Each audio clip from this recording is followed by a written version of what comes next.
नमस्कार दोस्तों, स्वागत है आपका आईएएस पीसीएस एकेडमी में।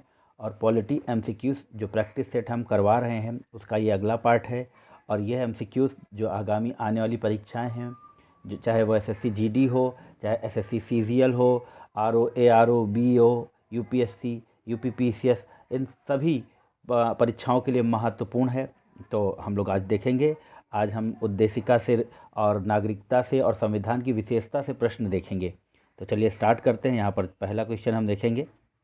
निम्न शब्दों पर विचार कीजिए: समाजवादी, प्रजातांत्रिक, सार्वभौमिक, धर्मनिरपेक्ष। सही शब्दों को विचारानुसार क्रम दीजिए। तो जो इनका क्रम है, जो संविधान की उद्देशिका में जो इनका क्रम है वो है, यहाँ पर सबसे पहले आता है सार्वभौमिक, समाजवादी, धर्मनिरपेक्ष और प्रजातांत्रिक। यानी कि इसका जो सही आंसर हो जाएगा वो हो जाएगा ए। चलिए आगे बढ़ेंगे। और यदि आप चैनल पर नए हैं तो चैनल को ज़रूर सब्सक्राइब करें। और आप अगर डिटेल में पॉलिटी को पढ़ना चाहते हैं तो हमारे यहाँ मयंक सर हैं हमारे चैनल पर, जो डिटेल्ड वे में पॉलिटी को पढ़ा रहे हैं। तो चलिए 2 नंबर क्वेश्चन देखेंगे। संविधान के निम्नांकित में से किस प्रावधान के अंतर्गत भारतीय संसद को नया राज्य बनाने का अधिकार है? तो यहाँ पर देख लेंगे 2 नंबर क्वेश्चन का जो सही आंसर है, यहाँ पर अनुच्छेद 1 लिखा है, अनुच्छेद 2, अनुच्छेद 3 और अनुच्छेद 4। तो यहाँ पर अनुच्छेद 3 के अंतर्गत भारतीय संविधान को एक नया राज्य बनाने का अधिकार है। चलिए 3 नंबर प्रश्न की ओर बढ़ेंगे और देखेंगे कि लिखा है कि निम्न शब्दों में से कौन से शब्द 42वें संविधान संशोधन द्वारा प्रस्तावना में जोड़े गए? तो यहाँ पर लिखा है कि समाजवाद, ग्राम स्वराज, पंथ निरपेक्षा, संपूर्ण प्रभुत्व संपन्न। तो 3 नंबर का जो आंसर हो जाएगा, यहाँ पर ये जो इसके कूट दिए हैं इनकी सहायता से देख लेंगे। तो यहाँ पर ग्राम स्वराज को छोड़ देंगे तो यह सारे शब्द जोड़े गए, इसको एलिमिनेट कर देंगे यहाँ पे। चलिए 4 नंबर क्वेश्चन की ओर बढ़ेंगे। भारत एक गणतंत्र है, इसका अर्थ है। तो भारत एक गणतंत्र है, इसका अर्थ ये है कि भारत में वंशानुगत शासन नहीं है। यानी कि राजा हायरार्की नहीं है, यहाँ पर राजशाही नहीं है कि मैं और फिर उसके बाद फिर मेरे बच्चे राज करेंगे, ऐसा नहीं है। भारत में वंशानुगत शासन नहीं, बल्कि जनता के द्वारा वेस्टमिनिस्टर मॉडल है भारत में, संसदात्मक प्रणाली है। चलिए 5 नंबर देखेंगे कि भारत के संविधान के अमुक का लक्ष्य उसके सभी नागरिकों के लिए सुनिश्चित करने का है। तो क्या सुनिश्चित करने का है?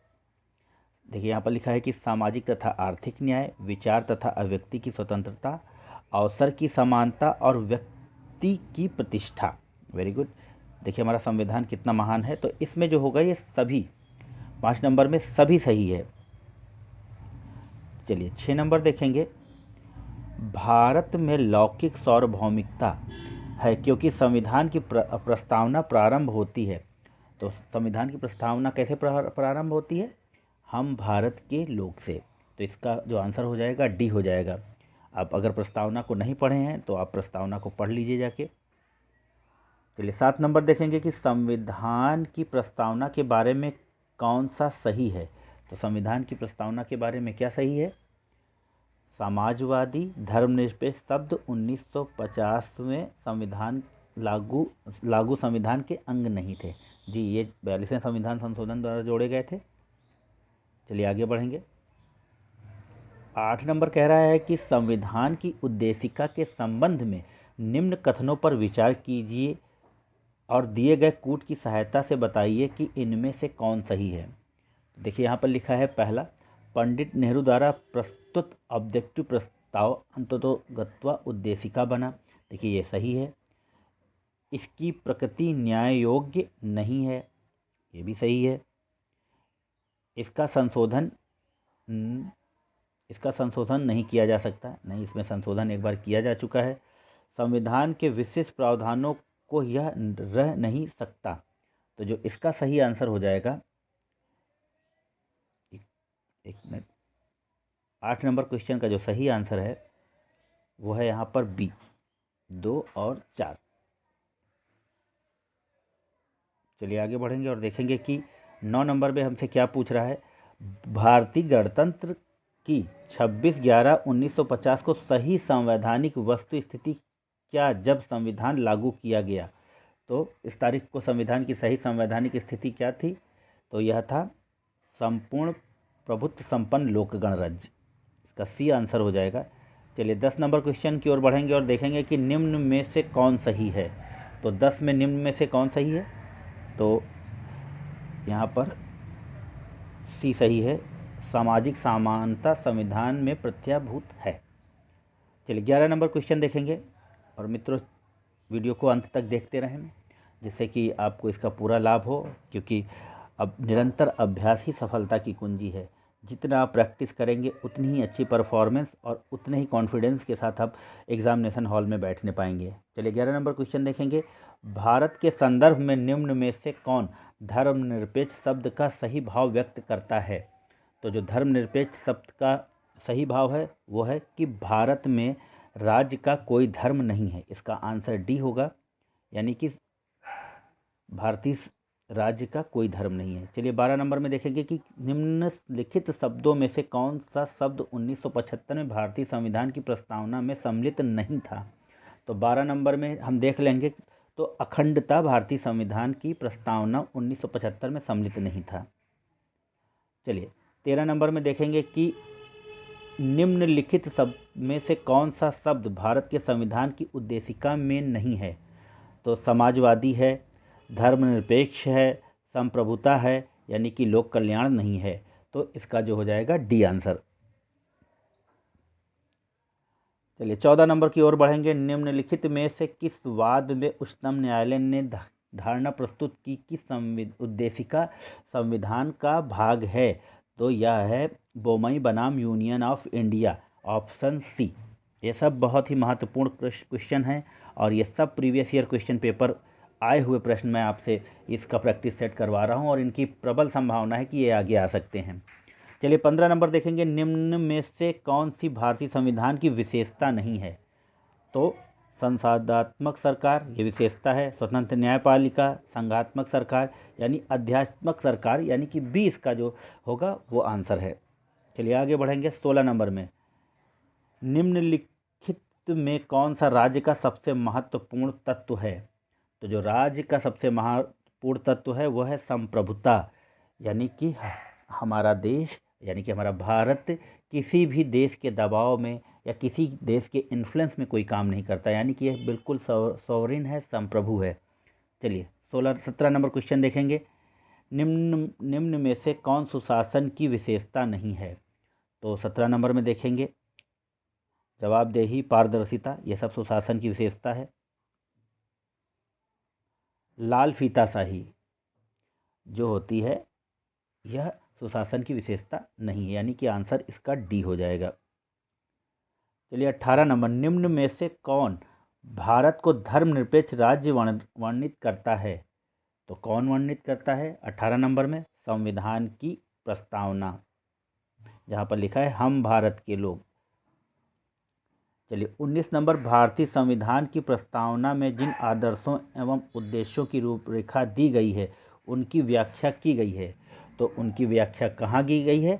तो उनकी व्याख्या मूल अधिकारों में, राज्य के नीति निर्देशक सिद्धांतों एवं मौलिक कर्तव्यों में दी गई है।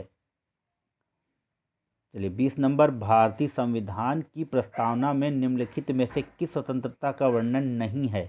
तो विचार की स्वतंत्रता है, विचार प्रकट करने की स्वतंत्रता है, विश्वास की स्वतंत्रता है, जबकि आर्थिक स्वतंत्रता नहीं दी गई है। तो इसका जो आंसर हो जाएगा वह डी हो जाएगा। चलिए 21 नंबर देखेंगे। 26 नवंबर 1949 को अंगीकृत भारतीय संविधान की प्रस्तावना में शब्द सम्मिलित नहीं थे। तो वह कौन से शब्द थे जो सम्मिलित नहीं थे। तो यहाँ समाजवादी, पंथनिरपेक्ष और अखंडता। तो यहाँ पर जो है समाजवादी और पंथनिरपेक्ष शब्द नहीं थे। चलिए इसका आंसर ए हो जाएगा। 22 नंबर में हम देख लेंगे, लिखा हुआ है कि संविधान में दिया गया अमुख, यानी कि जिसकी उद्देशिका को अमुख राइटर बोल रहा है, न्यायालय में लागू नहीं होता। ठीक है, महत्वपूर्ण है और उसकी उपयोगिता है, शासन करने के उद्देश्य को उल्लेखित करती है। 4 है कि संविधान के कानूनी अर्थ निर्णय में सहायता करती है, बिल्कुल सही है। तो यहाँ पर जो इसका आंसर हो जाएगा 22 नंबर का वो है डी, सभी चारों सही हैं। चलिए 23 नंबर क्वेश्चन देखेंगे। समाजवादी तथा धर्मनिरपेक्ष शब्द संविधान की प्रस्तावना में सम्मिलित किए गए, तो कहाँ सम्मिलित किए गए? तो यह किए गए 42वें संविधान संशोधन द्वारा। इसका आंसर बी हो जाएगा। और इसी को मिनी कॉन्स्टिट्यूशन भी बोलते हैं, यानी छोटा संविधान। 42वें संविधान संशोधन को मिनी कॉन्स्टिट्यूशन भी बोला जाता है।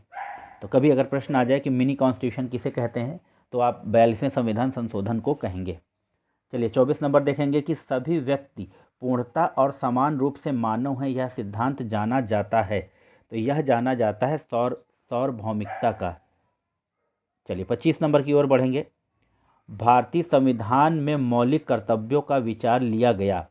तो मौलिक कर्तव्य का विचार जो लिया गया है वह रूस से, यानी कि पूर्व सोवियत संघ से लिया गया है। चलिए 26 नंबर में देखेंगे, राज्यसभा के गठन में प्रतिभा, अनुभव एवं सेवा को प्रतिनिधित्व देने में भारतीय संविधान निर्माता निम्नलिखित उदाहरणों से प्रभावित थे। तो वह कहाँ के संविधान से प्रभावित थे? तो वह है आयरलैंड या आयरिश। ए हो जाएगा इसका ऑप्शन। और डीपीएसपी यानी राज्य के नीति निर्देशक तत्व भी आपके आयरलैंड के संविधान से लिए गए हैं। चलिए 26 नंबर देख लेंगे, 26 हो गया। 27 देख लेंगे, शून्य काल संसदीय व्यवस्था की देन है। तो किस देश की देन है? तो वह अपने भारत की देन है। शून्य काल, प्रश्न काल और इसी तरह के जितने भी चीज़ें हैं, आप मयंक सर के लेक्चर को देखें और उनका लाभ उठाएं। बहुत ही छोटे वीडियो हैं और डिटेल्ड वे में वो पढ़ा रहे हैं। क्रिप्स जो कहते हैं ना कि गागर में सागर भरने वाली बात है, तो वो मयंक सर के लेक्चर देख के आप पढ़ सकते हैं। चलिए 28 नंबर में देख लेंगे, भारतीय संविधान में अन्य देशों के संविधानों से कुछ विशेषताओं को लिया गया है। किस देश का राज्य के नीति निर्देशक तत्वों के निर्माण में योगदान है? अभी मैंने बताया, तो उसका आंसर हो जाएगा बी, आयरलैंड। चलिए 29 नंबर और ये आखिरी प्रश्न है, निम्नलिखित में से कौन सा लक्षण भारतीय परिसंघ और अमेरिकी परिसंघ में समान रूप से पाया जाता है? 29 नंबर का जो आंसर है ये आप अपने कमेंट बॉक्स में बताएंगे कि इसका आंसर क्या होगा। और यदि आपको वीडियो से लाभ होता है तो ज़रूर इसको लाइक करें, शेयर करें, सब्सक्राइब करें, जिससे कि ये हमारा भी मोटिवेशन बढ़ता जाए। और तब तक के लिए हमें इजाज़त दीजिए। आपका दिन शुभ हो। जय हिंद, जय भारत।